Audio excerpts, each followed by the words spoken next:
Hello, I'm Dr. Mahishma. I'm a consultant pediatrician at Cloudnine Hospitals, Hitech City branch, Hyderabad.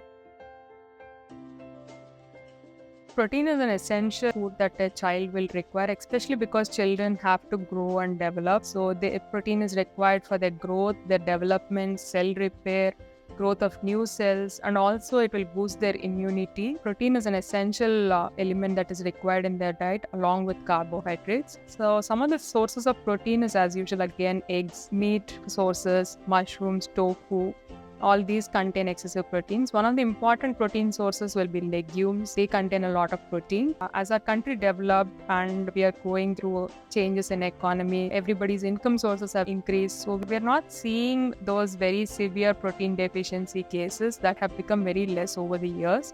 But severe protein deficiency is a very dangerous condition and it will lead to a lot of problems and also morbidity in the child. So we are not seeing those cases now because of change in economy also.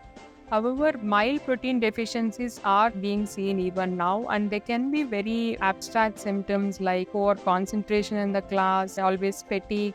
Fatigue is one common complaint which they may raise. There may be brittle nails, hair can become brittle. All these are signs of mild protein deficiency which we have to identify, and a good protein diet will help in solving these problems.